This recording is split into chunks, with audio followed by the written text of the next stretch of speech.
ओम नमो भगवते वासुदेवाय। सावन मास कृष्ण पक्ष की कामिका एकादशी का महात्म। युधिष्ठिर ने पूछा, गोविंद वासुदेव, आपको हमारा नमस्कार है। सावन मास के कृष्ण पक्ष में कौन सी एकादशी होती है, उसका वर्णन कीजिए। तो भगवान श्री कृष्ण बोले, हे राजन सुनो, मैं तुम्हें एक पाप नाशक एकादशी का महात्म सुनाता हूँ, जिसे पूर्व काल में ब्रह्मा जी ने नारद जी से पूछने पर कहा था।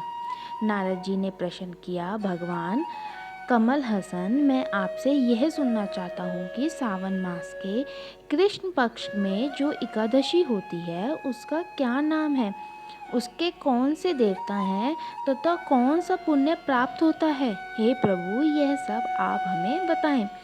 तो ब्रह्मा जी ने कहा, हे नारद जी सुनो, मैं संपूर्ण लोगों के हित की इच्छा से तुम्हारे प्रश्न का उत्तर दे रहा हूँ। सावन मास में जो कृष्ण पक्ष की एकादशी होती है उसका नाम कामिका एकादशी है। उसके मात्र स्मरण से वाजपेयी यज्ञ का फल मिलता है। इस दिन श्रीधर, हरि, विष्णु, माधव आदि नामों से भगवान का पूजन करना चाहिए। भगवान श्री कृष्ण के पूजन से जो फल की प्राप्ति मिलती है वह गंगा, काशी तथा पुष्पकर क्षेत्र में भी सुंबल नहीं है। सिंह राशि के बृहस्पति होने पर तथा व्यापता और दंड योग्य में गोदावरी स्नान से जिस फल की प्राप्ति होती है वह भगवान श्री कृष्ण के पूजन से भी मिलता है।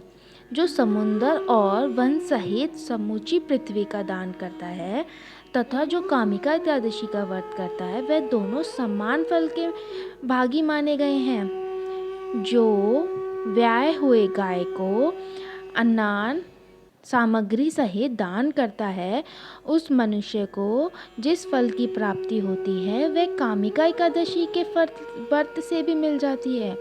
जो नरश्रेष्ठ सावन मास में भगवान श्रीधर का पूजन करता है उसके द्वारा गंधर्वों और नग सहित संपूर्ण देवताओं की पूजा का हो जाता है।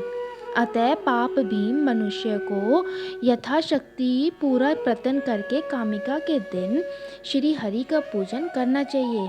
जो पाप रूपी पंश के भरे हुए संसार समुद्र में डूब रहे हैं उनका उद्धार करने के लिए कामिका व्रत उसे उत्तम है। यथा मातम परम पुरुषों की जिस फल की प्राप्ति होती है उसे बहुत अधिक फल कामिका एकादशी के व्रत के सेवन करने से मिलता है।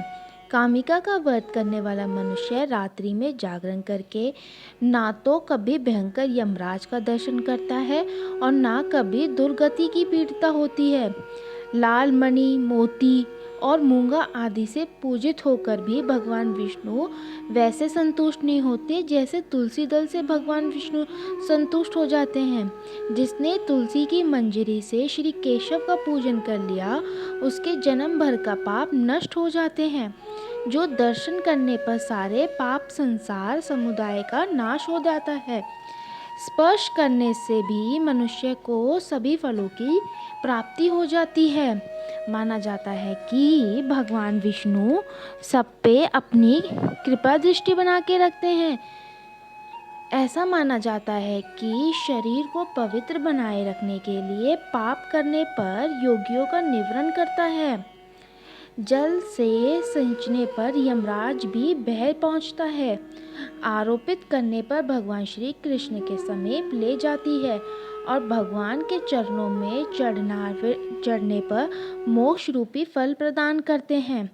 उस तुलसी दल को देवी को नमस्कार है। जो मनुष्य एकादशी को दिन रात दीपदान करता है उसके पुण्य संख्या चित्रगुप्त भी नहीं जानते।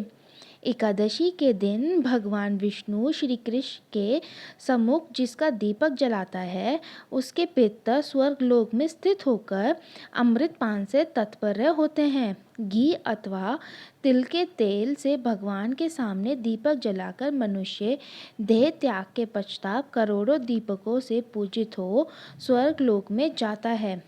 भगवान श्री कृष्ण कहते हैं, हे युधिष्ठिर, यह तुम्हारे सामने मैंने कामिका एकादशी का महिमा का वर्णन किया है।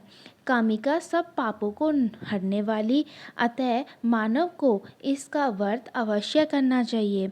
यह स्वर्ग लोक तथा महान पुण्य फल प्रदान कराती है। जो मनुष्य श्रद्धा के साथ इसका महत्तम श्रवण करते हैं वह सब पापों से मुक्त हो श्री विष्णु लोक में जाते हैं। बोलिए एकादशी महारानी की जय। हरि बोल।